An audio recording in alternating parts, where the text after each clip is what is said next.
Welcome to Pullback, the podcast where we challenge ourselves to try something new in ethical consumption. Then we tell you what we learned, fuck-ups and all. I'm Kristen Pugh, and I'm here with Kyla Hewson. Hello.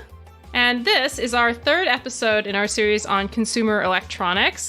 We sort of took a little bit of a break with the pets episode, but we're back to it. And in this episode, I'm going to talk about conflict minerals. So Kyla, had you ever heard of conflict minerals before? Only in as much as you've talked about them before. Outside of that, no, actually. Okay.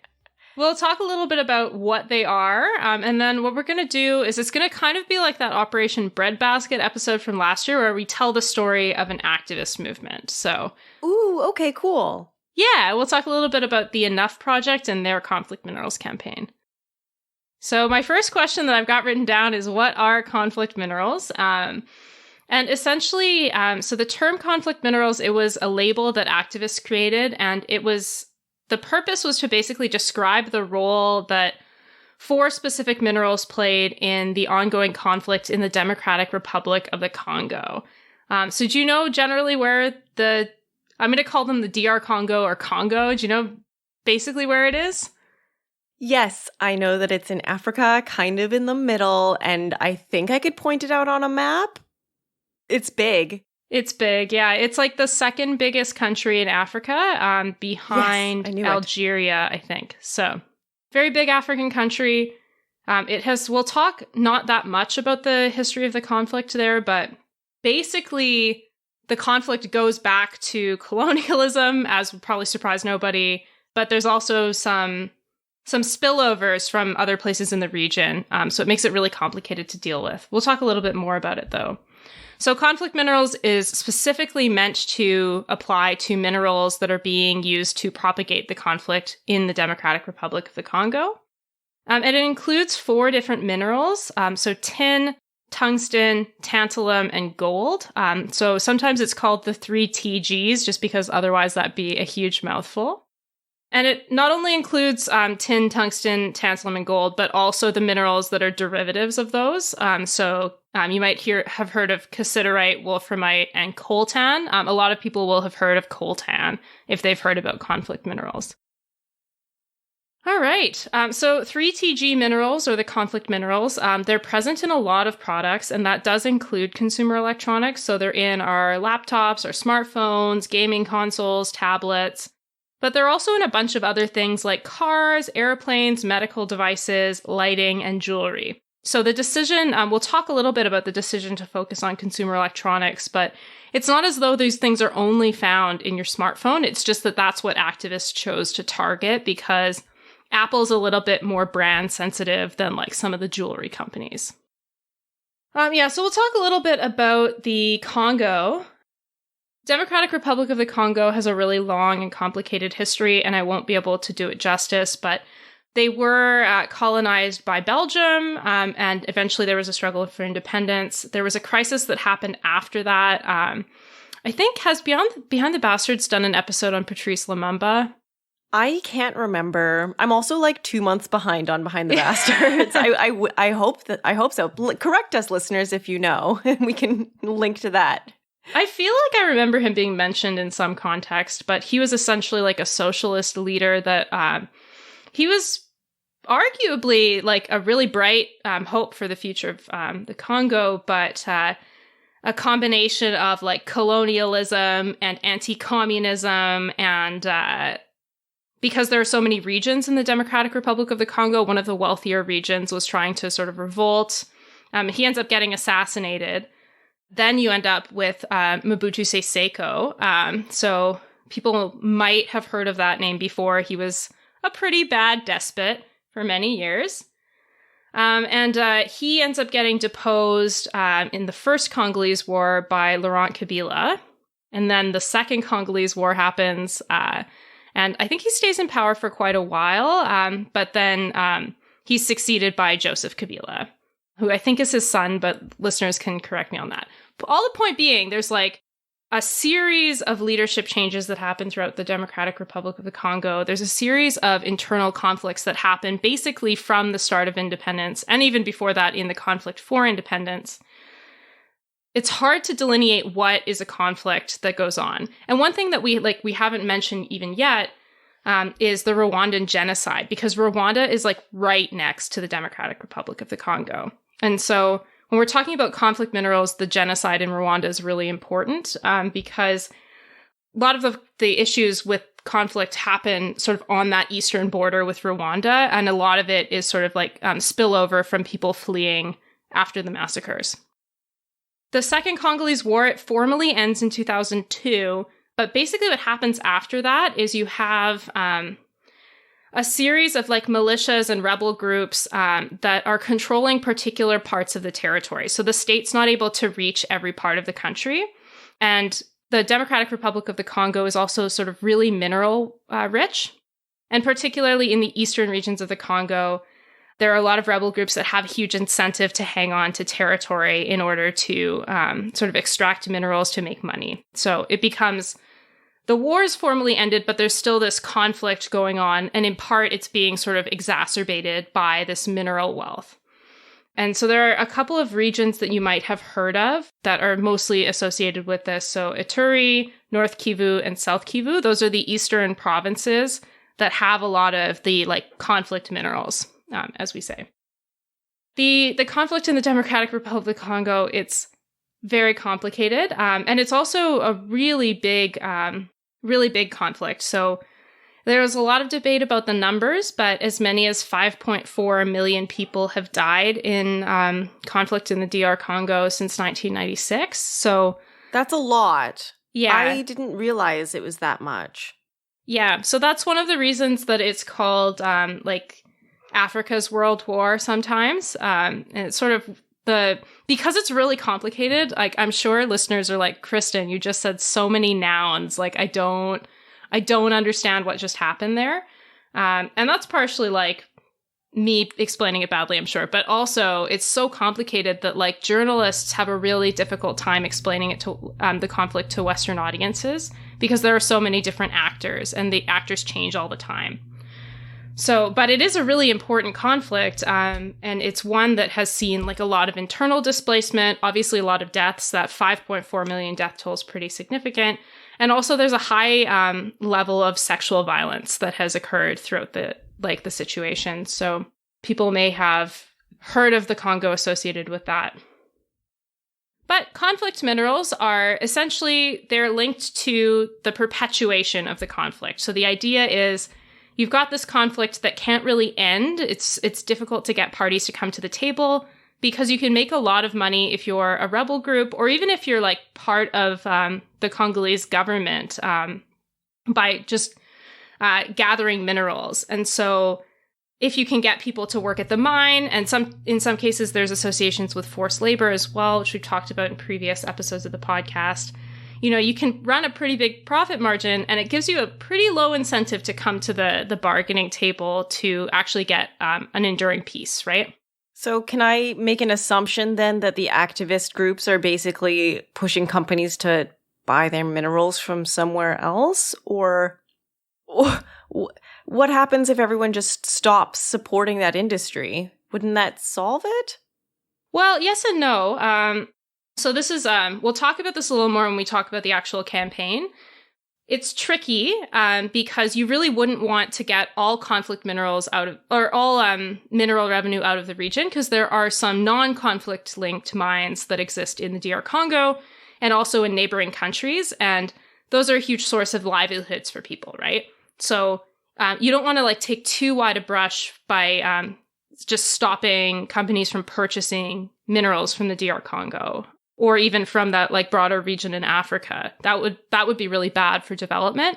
So the conflict minerals campaign takes a little bit more of a nuanced approach where they're looking at, on one hand, promoting conflict-free minerals from the region, and on the other hand, getting companies to make sure they're not buying conflict-linked minerals. But we'll talk more about that. So just to give you a stat here, so the 3TG minerals, those conflict minerals, tin, tungsten, tantalum, and gold, they're not exclusive to the Democratic Republic of the Congo. They're mined in a bunch of other places, and Australia is a really big producer, for example. And they're actually like much larger producers, But the reason conflict minerals matter as an issue is that the stat might be a few years old because there has been a lot of progress, but an estimated 95% of revenue for armed groups operating in the Congo comes from the conflict minerals trade, and so it's a really important contributor to the conflict. Again, it helps to sustain the operation of armed groups, and it helps to create an incentive for these groups to avoid peace and to retain control over their parcels of land that they have. So those 3TG minerals are mainly extracted from the eastern region of the Democratic Republic of the Congo, and there many mines are controlled by paramilitary groups. So that sort of is why there's the focus on that area. So here's basically how it works. So these minerals, they get extracted in mines. They're usually artisanal and small-scale mines, so they're not like huge strip mining operations. Individual miners are pulling stuff out of the ground. And those minerals get extracted by local laborers, and they're often illegally taxed. And they can be otherwise exploited by rebel groups that control the mines, in the case of conflict minerals. And then those minerals are sold at local trading houses. So they go to sort of like a village nearby. It gets sold to a trading house, and all the minerals get mixed together, which makes it really hard to trace. Then they get sold again to exporters, so they go to a whole other place. And those exporters sell the minerals to smelters and refiners that process the minerals, which are then sort of what big electronics companies will take and use to make their products. It's the same problem that we found with coffee, and probably very similar to seafood. Like if everything's going to the same place and getting mixed together, how are buyers supposed to know where they're buying from? Yeah, it makes it really complicated. So even this is part of the pushback that the campaign gets, but even an electronics company that would want to deal with conflict minerals, there are challenges to even knowing where you're sourcing from. So you have to do your homework a little bit. So conflict minerals are a really tough problem to solve because they involve complex supply chains. So I just explained how those trading house systems worked, and also because they cross multiple borders. So in some cases, you might have a mineral that's taken out of the ground in Congo, but that gets traded through to Rwanda and then exported. And without traceability, like a company might think, oh, I'm buying from Rwanda, they're conflict-free, I'm fine, but really they're not necessarily, right? Because of all this complexity, it makes it really hard to deal with. And it also means that if you're trying to deal with the problem of conflict minerals, it's just as much about influencing the mineral smelters in, say China or some other country, as it is about dealing with the mines themselves in the Congo. And it's also about dealing with these big multinational, largely American headquartered electronics companies. So you have to get everybody on board in order to change the problem. And yeah, as I mentioned, that cross-border smuggling is another reason that it's tough, because the Congolese government doesn't really have control over the full territory. That has changed a little bit recently, but it has been one of the reasons that conflict minerals are such an endemic problem. So it can be really hard to know if your minerals are truly coming from the Congo. And if so, are they coming from a paramilitary mine or a conflict-free mine? Can be tough to tell. And then the last one is something that you alluded to with your question, Kyla. It's the importance of mining for local economies. That's another layer of complexity here. So if we simply stop to buy those 3TG minerals from the Congo and from surrounding areas, it wouldn't solve the economic challenges, but it might actually worsen those development outcomes. So, trying to balance those values is tricky. But should we maybe talk about the movement itself? Yeah, because it doesn't sound like, I'm like, wow, I can't think of a solution. I'm glad that you told me at the beginning of this episode that there's an activist group we're going to talk about that's targeting this, because it sounds, you've talked about this before just between us, and I was like, holy shit, I'm overwhelmed thinking about this. We're going to talk about the Enough Projects campaign, but I want to talk a little bit about an earlier campaign that predates Enough. I won't talk about that too much, but Enough didn't invent the issue of conflict minerals. And even when they were active, there are other groups like Human Rights Watch that are also right in there. But conflict minerals, it really, the movement starts in the early 2000s. And basically at the time you have war in the Congo that's ongoing, getting some attention in the media. And at the time, the focus was explicitly on coltan. And the reason for that is basically because we all started using cell phones around the early 2000s. And so the price of coltan, which is an important element of cell phones, it skyrocketed. So suddenly this mineral that wasn't worth all that much becomes worth quite a lot. And there's sort of linkages to those rebel groups. So it was sort of seen as a leverage point that you could have. And so the increased price of coltan, it sort of creates this snowball effect where it leads to more rebel-controlled mines because the price is so much higher. So early conflict minerals activism really focuses on that. And it also focuses on another element that we won't talk about here, but the destruction of guerrilla habitats caused by these mining operations. So that's another element. These mines are environmentally destructive as well. And in 2003, Leonardo DiCaprio quite infamously called for a boycott on what he called blood coltan, which we'll have to do an episode on the Kimberley process and blood diamonds, but it was sort of playing off the blood diamonds idea. Was he in a movie called Blood Diamond? Was that him? Was it because of this? I think he was, yeah. Okay. Yeah. Well, and I just double-checked. And Blood Diamond is a 2006 action drama film starring Leonardo DiCaprio. So cool. I guess, yeah, it's just a topic that he became really interested in for some reason. That's a fun fact. Yeah. So fun fact, Leonardo DiCaprio, early conflict minerals movement. All right. So the conflict minerals campaign starts to ramp up in 2009 with a report that Global Witness wrote. And they wrote it to 200 companies that they found had zero processes in place to stop conflict minerals in their supply chain. At the time, consumer awareness was extremely low. I would even say today, not a lot of people know about conflict minerals in the same way that we would know about, people might have heard of like blood diamonds, or people hear the word fast fashion and understand what that means. So there was a big uphill battle for these campaigns to get people to understand what conflict minerals are and to pressure companies to do something about it. So we're going to talk about the Enough Project, which was one of the major actors that was, they're still an active NGO, but they now have ended their conflict minerals campaign. And I'll talk a little bit about why that is at the end. Is it because they succeeded? Kind of. Oh, okay, cool. Yeah, I mean, it's not like an unmitigated success, but we'll talk a little bit. They did achieve some things. So in this episode, I'm going to talk about the Enough Project's conflict minerals campaign. I'll talk about how it worked. I'll talk about what the pressure tools are they used, and I'll talk about what it accomplished. And we can sort of debate whether it really accomplished its goals or not once I've told you the story. But I want to highlight, I think this is a really interesting story for a couple of reasons.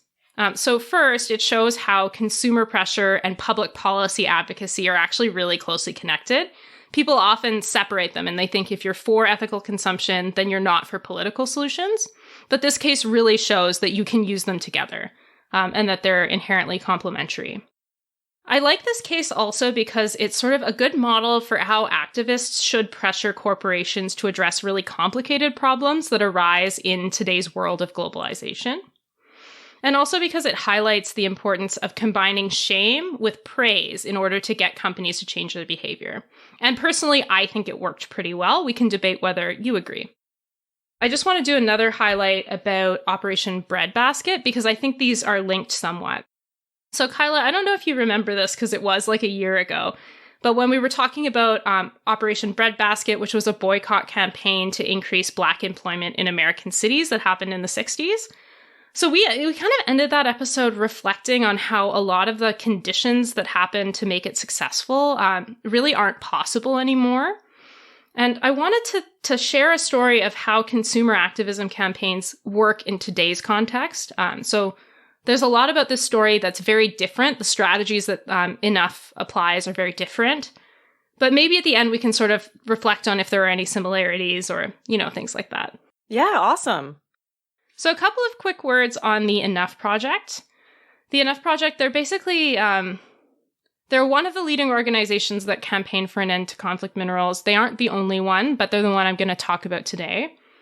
And it's an NGO that's based out of Washington, D.C., but they do employ journalists and researchers who work in like the local context where their focus areas are. So they've got a few regional focuses. The Democratic Republic of the Congo is one of them, but they also do work in Somalia, the Central African Republic, and Sudan and South Sudan. And basically, ENUF's, the way that they work is they combine research and citizen mobilization to accomplish their goal, and their goal is to counter genocide and crimes against humanity. So that's really what they're focused on. Those are good goals. Yeah. Yeah. I would say that I stand by those things.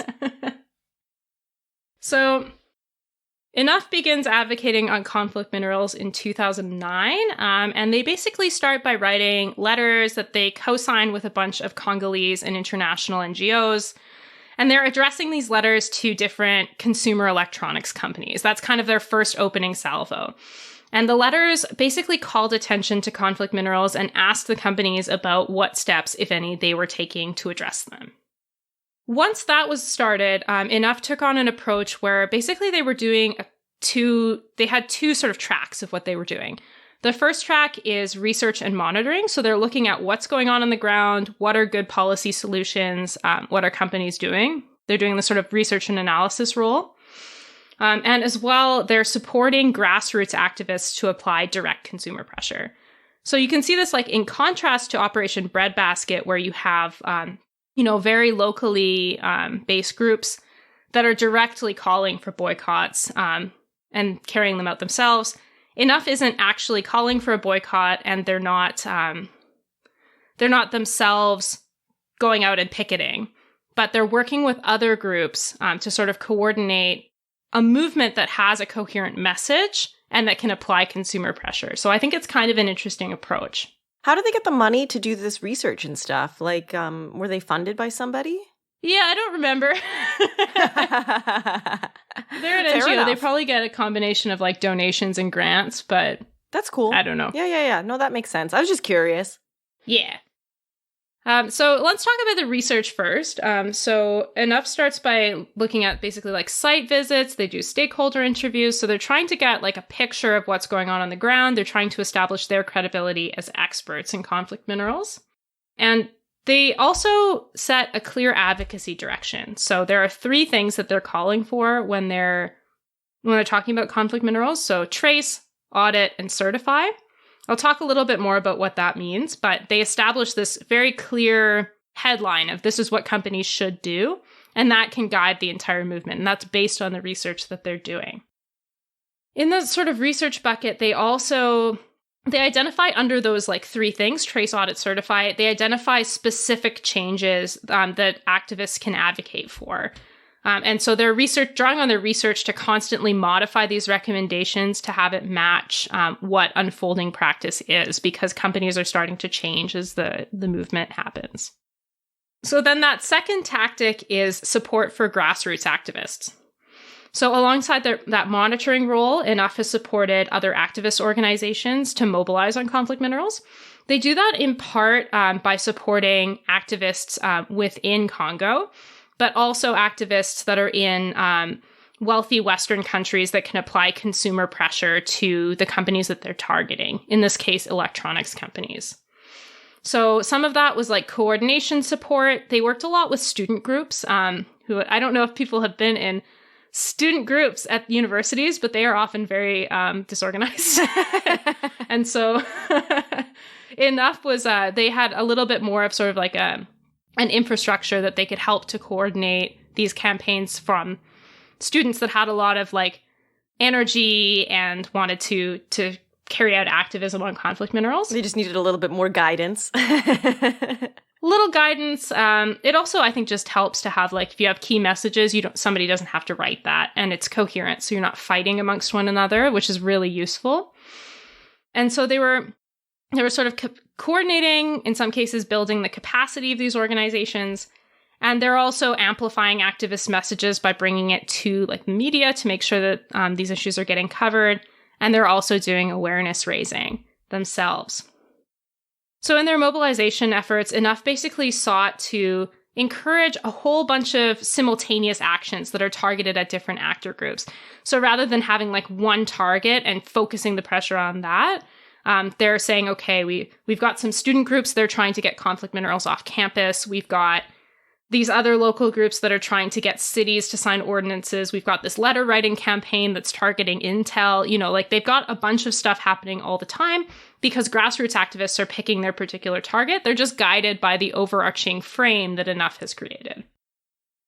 And their early mobilization efforts was really devoted towards consumer awareness because people really didn't know anything about conflict minerals. I thought they had some kind of, I don't know, I thought they were interesting ad techniques, but it's also like, it's been enough time that I don't know if anybody would remember the references. Do you remember the Get a Mac ads? No. No. They did a really good riff on those, so if any listeners remember that.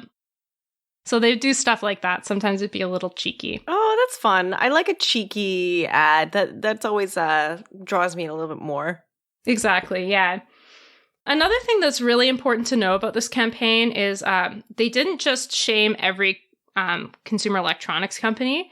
What they really did was they would ask all companies to move, but they would praise the companies at the sort of the front of the pack, emphasizing that they had places to change, but to really praise the actions that they were taking. And then they'd shame the laggards at the bottom of the pack and the people in the middle, which is, I think, kind of an interesting approach to take, but it makes a lot of sense when you've got so many consumer electronics companies and you don't want the entire industry to just shut down and say, we can't change this thing, because you could kind of pretty easily imagine buck passing on something as complicated as conflict minerals, right? So they identified big electronics producers, and those were the only groups that they focused on to begin with. And their strategy was basically to compare companies against one another to sort of breed that competition to get companies to vie for the front of the pack. They asked them basically to do three things, as I've mentioned before. So 1 is trace, 2 is audit, and 3 is certify. So specifically, they should trace their supply chains, which is basically just making sure that you know where your minerals are coming from. Conduct third-party audits, and that's really important because you want to make sure that that tracing is accurate. And then 3, to purchase third-party certified conflict-free minerals from the region. So essentially, there had been these small initiatives set up to produce conflict-free minerals in region. And they're trying to encourage that to get off the ground and to be as successful as possible to show that, like, you can actually govern this complicated issue. You just need to support these initiatives. So that's basically the approach that they took. So they started, as I mentioned, by demanding that these producers pledge to trace, audit, and certify. They then went through and did a ranking of these big electronics companies and looked at their progress. I won't talk too much about the ratings because I suspect it's going to be super boring. But they basically put together a bunch of criteria to basically say how far are these companies doing in meeting those trace, audit, certify goals that we have. And they rewarded a few companies at the top. They punished 6 companies by like saying that they were at the bottom. And then there's a middle tier that they kind of ignored more or less. I'm curious, if you would think of a company that you would think would be a leader in this, who would you think of? Does Fairphone make that sort of a list? So Fairphone, they're not big enough to make this list, and also they were pretty, I think they existed at the time, but like they're only in Europe and, So no, they weren't on the list, but probably would be leaders if they were. Okay, then if I recall correctly from our very first episode, Intel did surprisingly well on something like this, but I don't remember what exactly it was, but I'm going to go Intel. Yeah, that's really good. HP and Intel were at the very beginning sort of like the big leaders. And then you had Motorola, Nokia, Microsoft, and Dell also in that top category. Well, it's easy for Motorola and Nokia to do well. They make, 12 phones a year? I mean, this was like 2011, so like they were a little bit more in the game at the time, but I hear your criticism.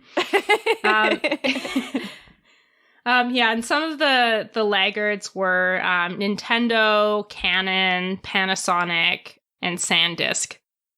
I don't even know what SanDisk produces, but they're on the bottom. SanDisk is a memory company. They make like flashcards and RAM and stuff like that.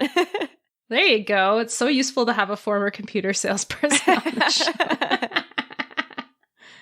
So yeah, the rankings were they were interesting because they provided a basis on which consumers could say, oh, I'm going to go with this company versus this company because they're doing better.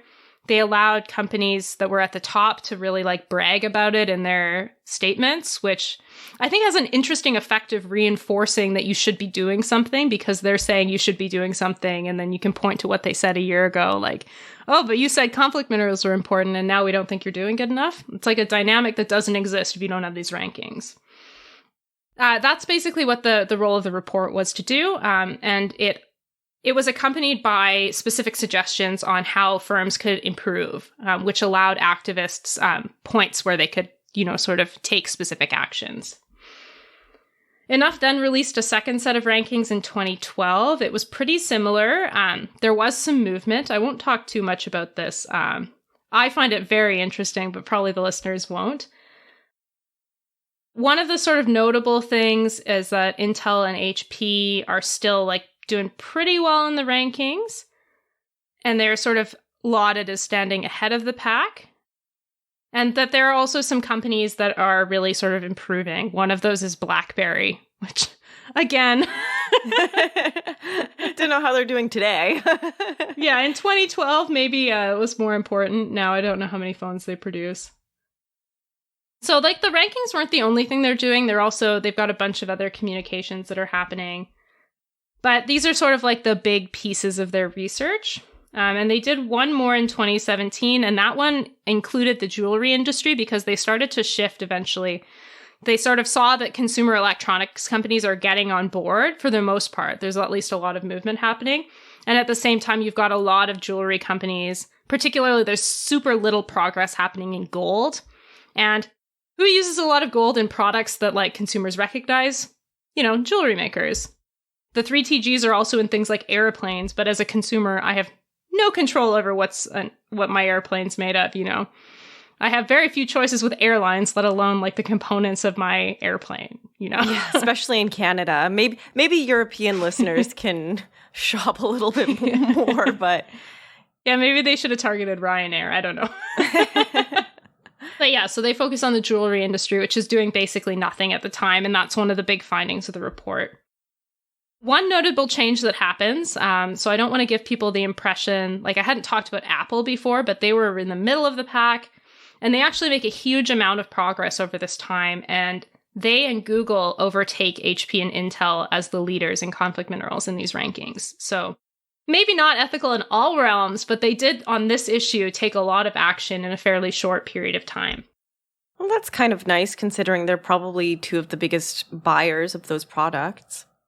Yeah, and Apple did quite a lot to trace its supply chain. On our research notes, I posted the entirety of an academic paper I wrote on this. So there's a whole bunch on what specifically Apple did. If that's your jam, you can look at that. Well, let's talk a little bit more about consumer pressure, because that's more fun. So consumer pressure, it was a key element of Enough's campaign. So many of their communications were focused on consumer pressure, and they're sort of dealing with these grassroots. All right, so one example of how they're using consumer pressure in communications is one of the Enough spokespeople said, quote, Apple is claiming that their products don't contain conflict minerals because their suppliers say so. People are saying that's not good enough. That's why there's this grassroots movement so that we as consumers can choose to buy conflict-free. So this is like a focus of the campaign that they're going through. And they're really targeting like specific companies and different communications. They also asked consumers to tell industry leaders to act on conflict minerals. They were not only supporting actually organized campaigns, but they're also saying, like, you as a consumer, you should also be writing your company. I'll talk a little bit more about consumer mobilization through the campaigns, though. One of the big ones was Raising Hope for Congo. And they had a number of different partners, but two of the tracks, I think I had mentioned these briefly, they're looking at trying to get conflict-free pledges at organizations that buy a lot of electronics. The idea being, universities have to have a whole lot of computers. Municipal governments have to have a whole lot of computers. If you can get them to make a conflict-free pledge, that's going to be effective in maybe incentivizing companies to see that their bottom line's affected by this, right? Because you get this movement where it becomes normal is the ideal. It becomes normal for universities or cities to buy only conflict-free minerals and to demand that from their companies. So that's one of the things that they do is they support organizations to get these motions passed. And it was fairly successful. There were, so within cities, there's a smaller number. There were 7 conflict-free resolutions passed in American cities. And California and Maryland also passed conflict-free resolutions. So fair number, but, California, that's a big get. And then it's a little bit more successful, as you might imagine, at universities. So there were conflict-free campus resolutions that passed at 27 universities, and those were mostly in American cities because it's an American movement for the most part. Activists have also circulated online petitions based on the messaging that Enough puts out. So there's a change.org petition that went out that was fairly successful on that, asking Apple to make a conflict-free product that sources minerals from the Congo.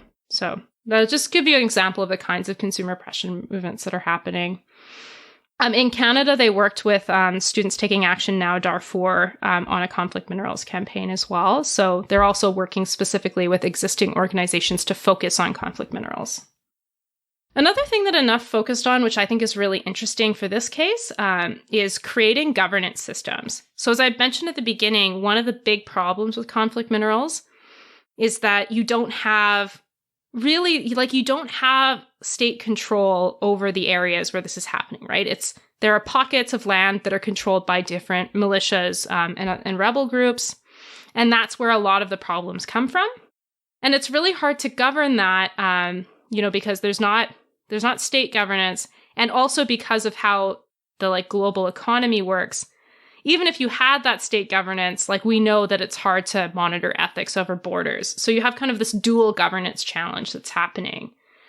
And also there's a lot of cross-border smuggling, so it makes it there's a third layer where it's really difficult to govern these problems. To address these problems, Enough knew that it had to do better than just telling companies not to buy from the Congo. So what it needed to do essentially was to pressure companies to actively participate in creating conflict-free governing systems to support those conflict-free minerals coming from the Great Lakes region of Africa, which is where the Congo is. Otherwise, a conflict-free movement could do real economic harm to Congolese people, right? You wouldn't want to just have the solution be, okay, no coltan from Africa, instead we only buy from Australia. That's a problem. That's not an ideal response, That could hurt development in the region.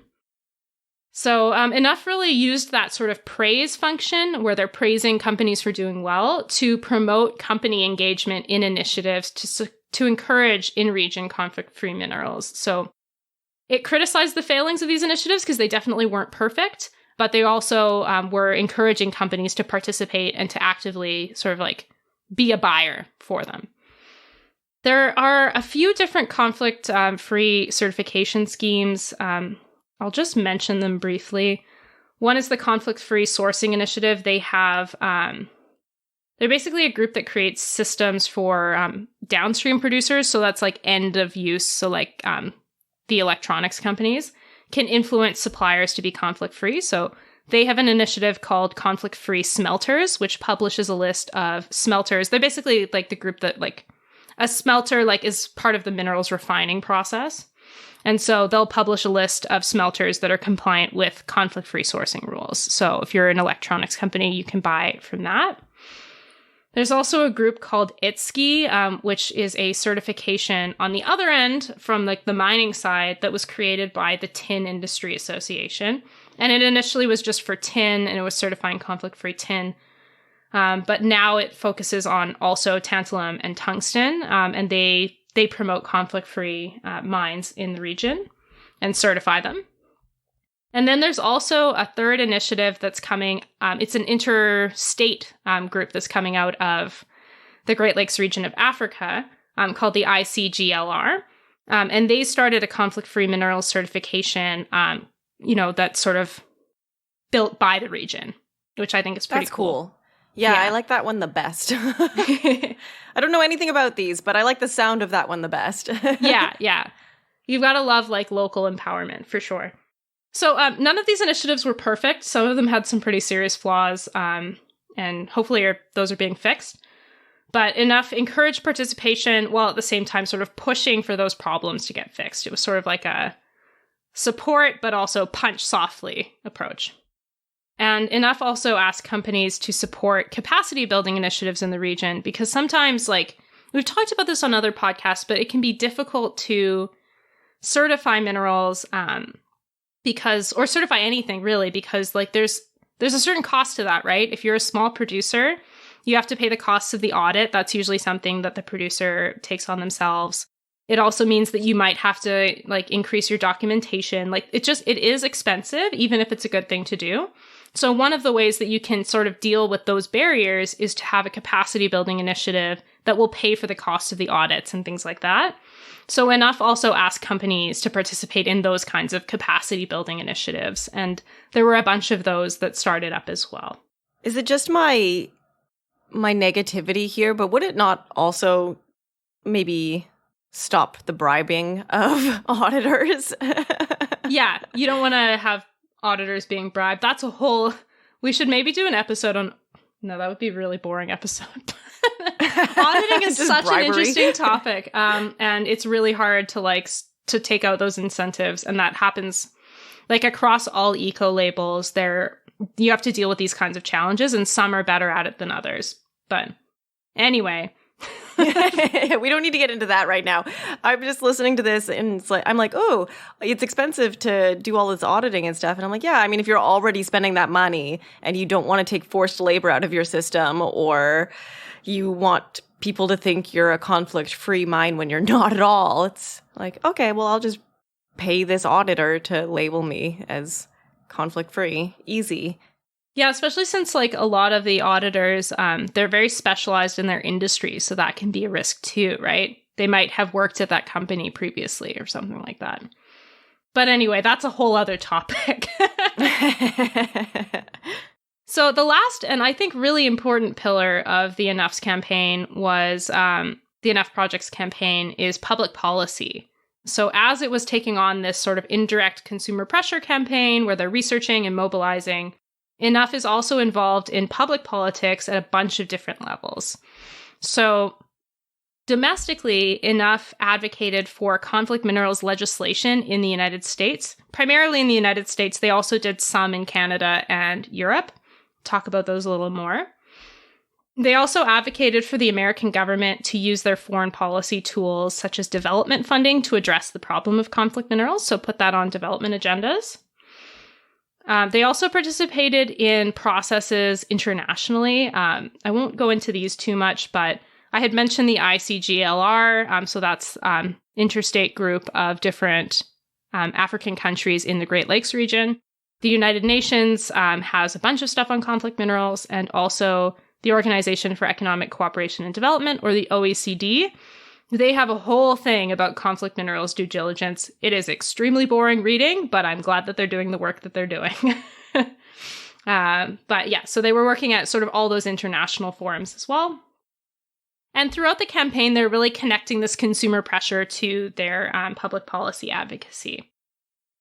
And they actually do get a pretty big win. Of course, not just the Enough Project's win. There are also a lot of other NGOs working on this. But when the Dodd-Frank Act gets passed, there's a little something in there for conflict minerals. Do you remember the Dodd-Frank Act? Nope. Nope, that's fair. Not a policy wonk here. Do you remember the Great Recession of 2008? Oh, yes, vividly. Yeah, it's the big Obama-era law that gets passed after the recession has started. So it's the big banking regulations law, Dodd-Frank Act. So it gets passed. It's this huge piece of legislation. It's mostly aimed at the banking sector, but as is the case in all American legislation, there's some like smaller stuff that gets nibbled in there. And one of those things is the Conflict Minerals Act. It's called the Conflict Minerals Rule sometimes, Section 1502 if you are a wonk. That's the part of the bill that it's in. But basically the idea is that the conflict minerals rule, it required big companies that are using those 3TG minerals. So it required companies that are using those minerals to publicly report on their due diligence practices to the Securities and Exchange Commission, or the SEC. So basically, if you're a company that's using the types of minerals that are typically conflict minerals, or that can be conflict minerals, you have to report on whether you've done your homework to make sure they're not conflict minerals. That's what due diligence means. It's like, look into it properly. And there's a lot more behind like what the details of due diligence should be for different issues, but that's basically the essence. You have to do your homework and you have to publicly report to the SEC, and they're going to put your report up online so people can read whether it's sufficient or not. So enough, and many other NGOs had advocated for the creation of this rule by lobbying officials and also, making the case that it be a really useful law. And I think just to go back to that Operation Breadbasket example we had from last year, I don't know if you remember this, but one of the things they really struggled with was how you monitor what these companies are doing. And having them produce reports is something that they actually found quite useful. So I see one similarity here, that if you have mandatory reporting, that's actually super useful for activists, even though it might seem just like red tape to other people, because it allows you, if you have to report on what you're doing for conflict minerals, and that has to be public, then an activist group can look at all of the companies and say who's doing a better job than others, So really good from an accountability perspective. Is there anything to stop companies from just lying in these reports? I mean, in theory, like, you can't lie in government disclosures, something rules. I don't know. I don't know how much enforcement was happening, which is one of the debates on this rule.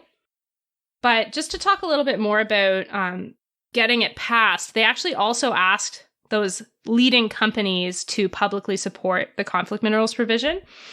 And they would have pressure campaigns targeted at some companies that were seen as sort of quietly opposing it while pretending to be for getting rid of conflict minerals. Yeah, classic big company move. Yeah.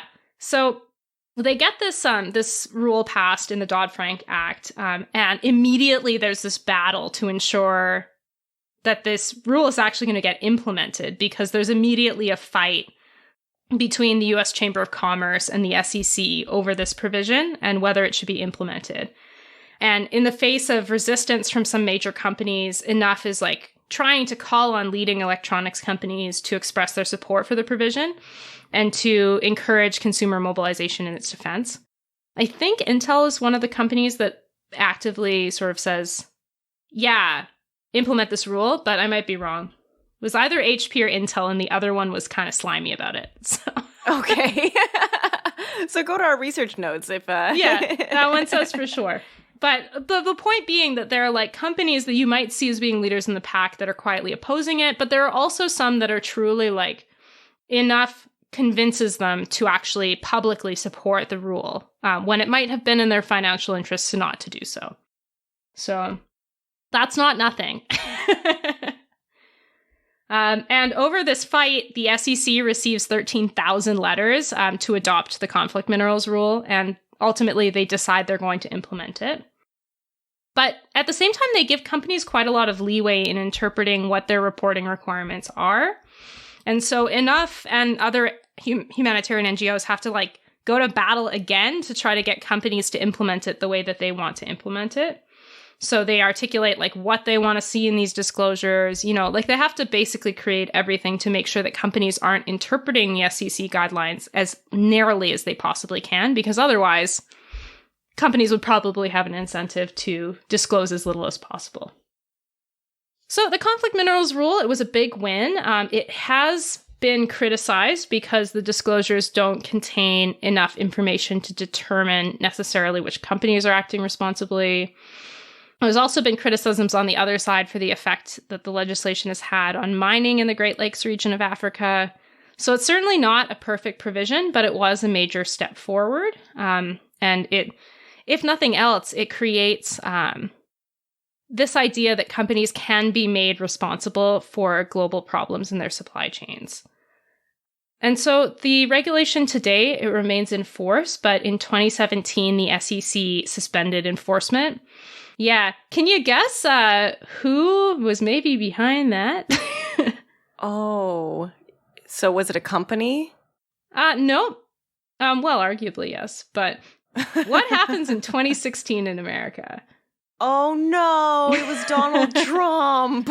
Oh, yeah. No. So one of the claims that Trump made at the beginning of his presidency that was that he was going to get rid of this rule. He never actually did, but the SEC did suspend enforcement. So that's a huge fuck setback. That guy. Why? Why? He doesn't even, fuck that guy. What was the motivation there? Just to be a dick? Or does he have some stake in that? Well, I mean, like, vaguely pro-business, blah, blah, blah, blah, blah. I don't know. What a weird thing to target. It's so specific. Well, I think he also targeted the postal treaty. Like, he had some oddly specific gripes. But yeah, so this was a setback, but companies are still expected to file disclosures, even though it's not being enforced. And at the same time, you have a couple of U.S. states, so Maryland and California again, and this time also Oregon. They have similar state regulations, so in those states, it is being enforced. And even if it's not being enforced, there is, in theory, still a duty to disclose. So it's not nothing, but it's a huge setback for sure. The U.S. was the first country outside of Africa to enact a law requiring the disclosure of conflict minerals due diligence, but they were not the last. The second one was not Canada, though. Canada has had... We've had the legislation introduced twice, and it failed both times under the government of Conservative Prime Minister Stephen Harper. Fun times. Oh, fuck that guy, too. So I'll talk a little bit about what happened in Canada, just because a lot of our listeners are Canadian. Basically, both conflict minerals bills were introduced by an opposition member of parliament. His name was Paul Dewar. He's dead now. But when bills are introduced by opposition MPs, it's like really unlikely that they're going to pass. So it's not super surprising that they failed.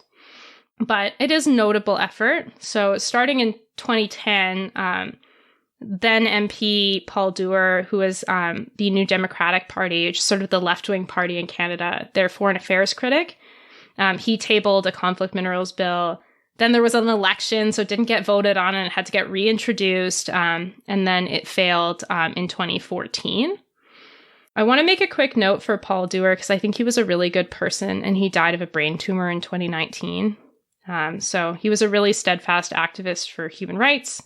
He was an advocate on things like refugee resettlement in Canada, feminism, and he was also a very kind person. So in his deathbed message, he had this advice for people who are overwhelmed by the scale of global problems.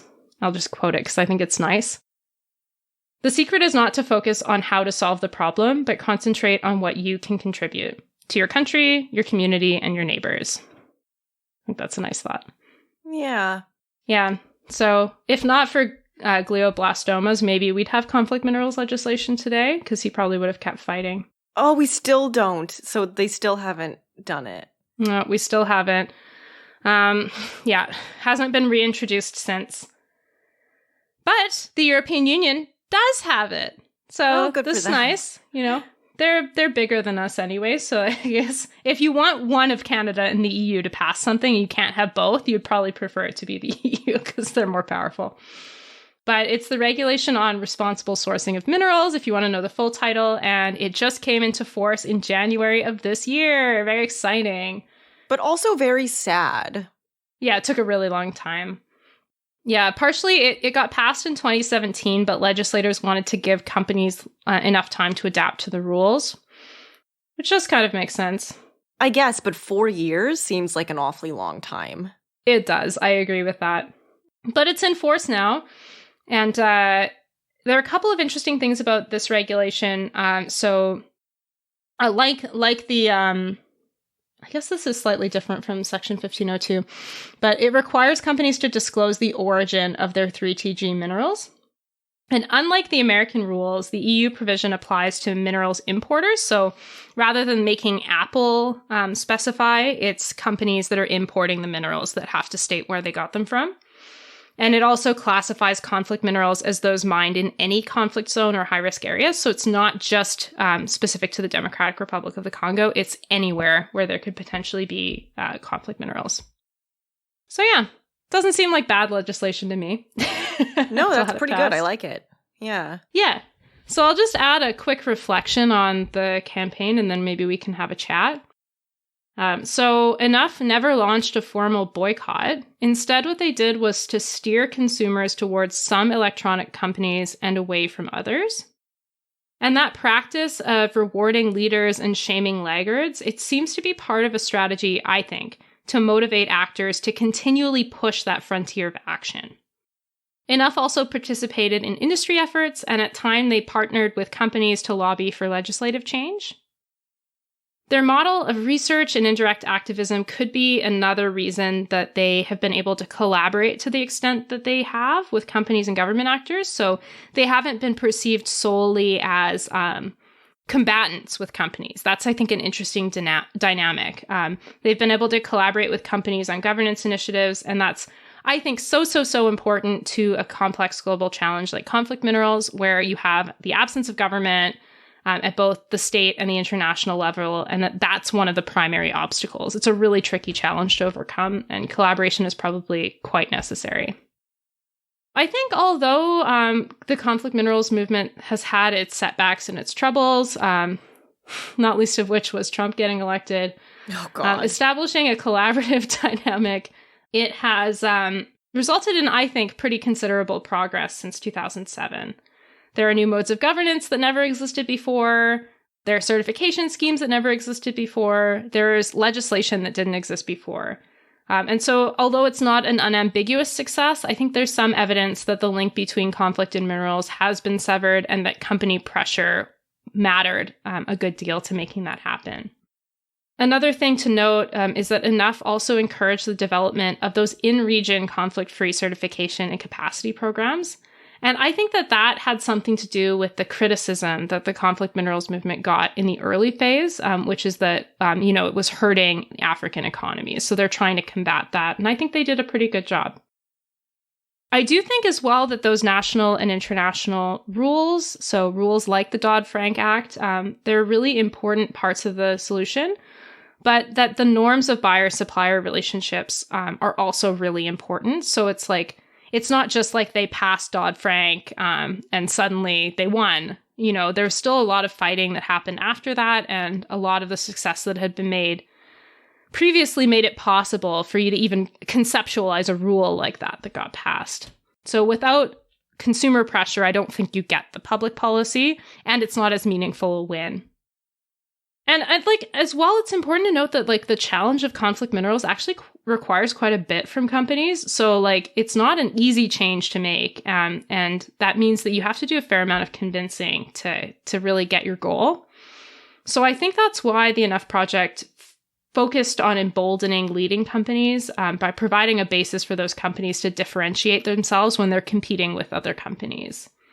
And those companies, in turn, when they were recognized as leaders, they might then have been more receptive to taking public stances on upcoming legislation, which that in turn then provides Enough with leverage in their public politics.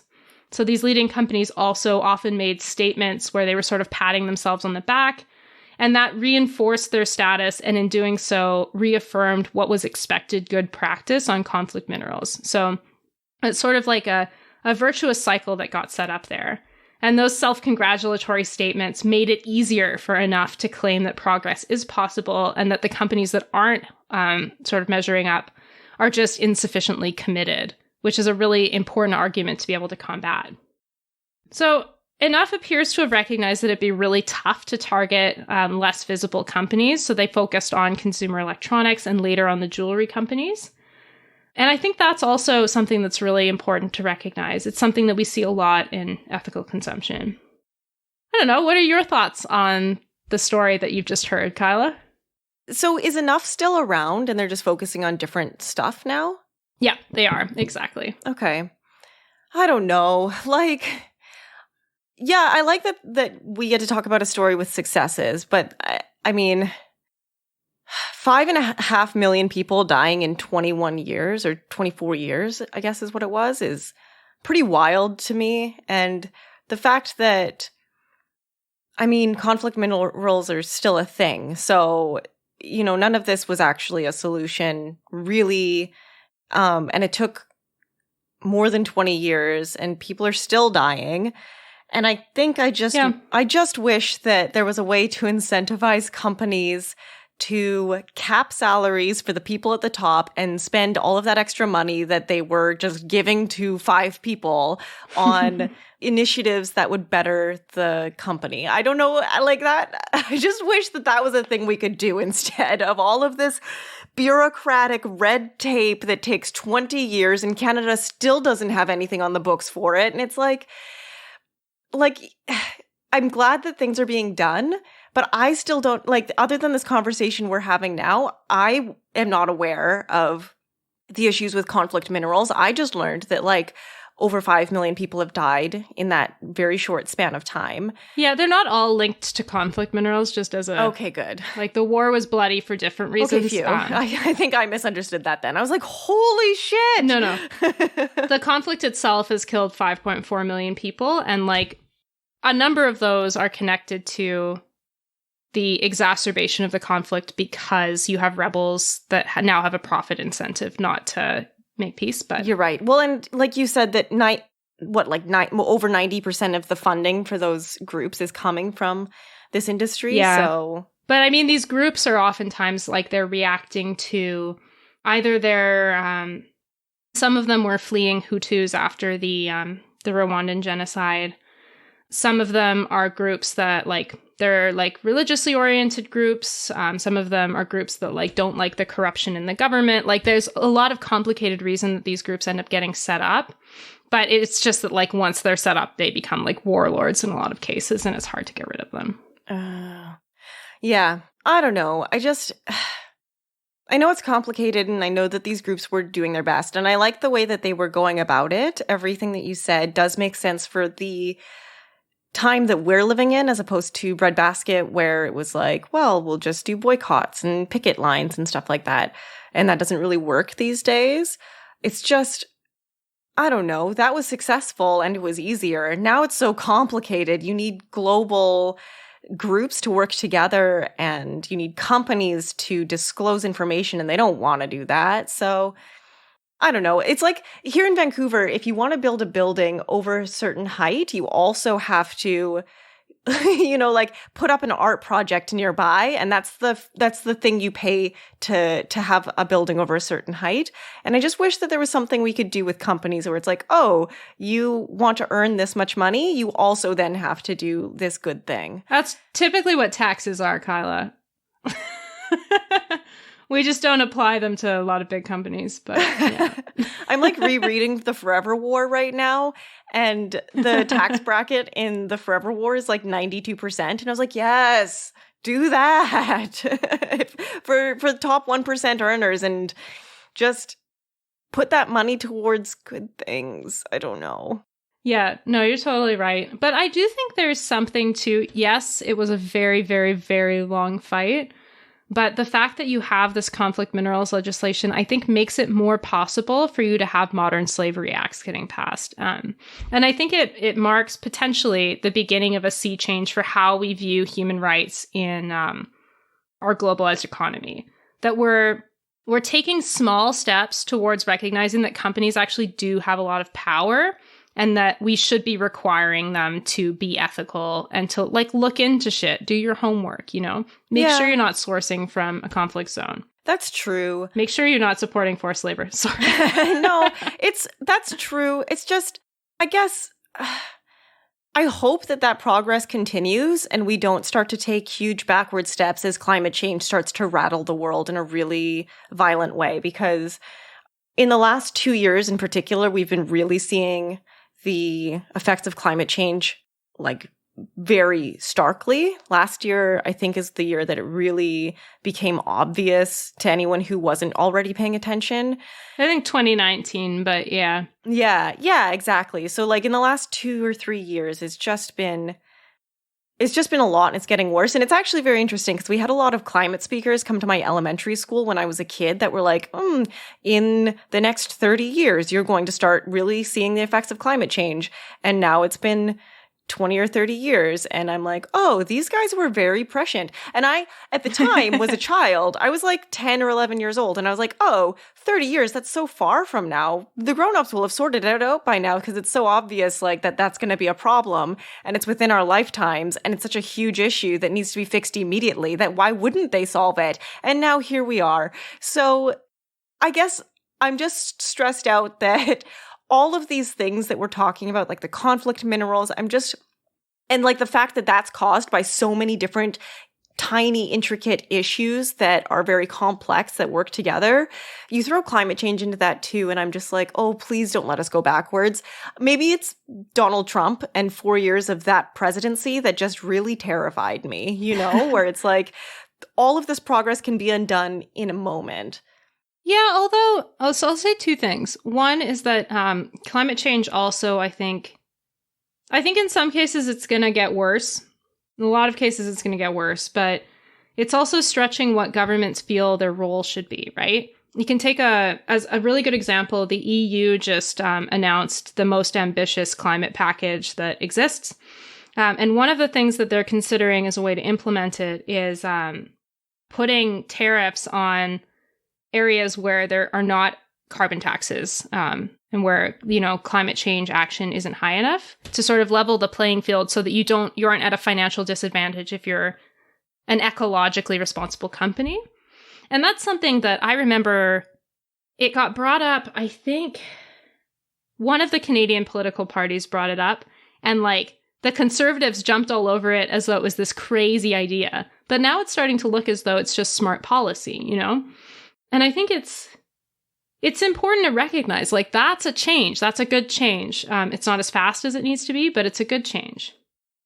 I don't remember what my second thing is, so you talk again. That's okay. What you were just saying actually reminds me of a TikTok video that I saw the other day that I will send to you, where Tucker Carlson... Oh, the Tucker Carlson, like, socialism thing? Yeah, where he goes on a rant about why should the taxpayer have to pay for the problems that are being caused by big companies. Why not make them pay? And it was like, whoa, Tucker finally gets it. Yes.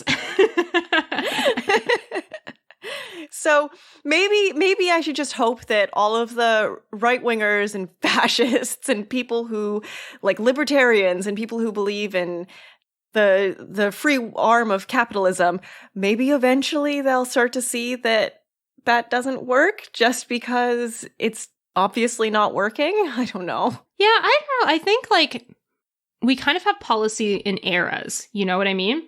Like there'll be an overarching narrative that society responds to. And our policies all get sort of framed in relation to what's reasonable for this narrative. So right now the narrative is like, we like free markets. Gross. That's why all social policy seems to be run through tax credits for some reason. I don't understand. But like... previous eras, there was the whole like stagflation crisis, and it all became about like minimizing inflation, and that's starting to change. And you have like a bunch of people that are talking after the Second World War, where their big concern is autocracy, quite reasonably. So like that becomes the narrative everything's framed in. And so like I think we've had a pandemic. We're still having a pandemic. I get my second shot this week. Oh, nice. So yeah, we've got pandemic it's still going to be complicated, but it's like kind of starting to end. But it's going to change people's mindsets for ages. We're not even sure quite how yet. And we've got climate change, and we know that's going to be with us increasingly. And I just think as like our practical problems from those two big events, they're going to be different. And I don't think neoliberalism is going to handle them very well. We've already seen that with climate change. And so that opens up all kinds of possibilities for what policy could look like, I think, in my naive moments. Okay. No, I like that. I want to hope for the best. I am trying to make the right choices in my own life, and I know most of the people that I speak to are trying to do the same. So, yeah. This conflict minerals thing is a positive thing to talk about, and I'm sorry for bringing us down, listeners, but I just wish that it could be more faster. Maybe I'm greedy. No, it's totally fair. It was super slow and it's not even really solved. But on the other hand, like, that's a fucking complicated problem. Like, yeah. Yeah, so everybody go buy a Fairphone the next time you have to buy an electronics and then live like a Luddite for everything else. Well, or more importantly, like, call on your members of parliament to pass things like the Modern Slavery Act. In Canada, let's get that tabled again. Yeah. Yeah. Go to a climate march. Those have got to be starting soon. They're usually in September, right? Yeah, now I have my second shot, so I can go again. Nice. Fully vaxxed, or as we say in Canada, double-doubled. All right, cool. Well, I think we're about ready to wind this one down. If anyone wants to connect with us on Twitter, we are at Pullback Podcast. I've gotten into TikTok recently, so I might start making TikTok videos. I don't know. If that's something you guys want, add us on Twitter, the one place where we generally hang out, and make that happen. Love it. Amazing. Well, thank you for listening, folks, and we'll catch you on the next episode.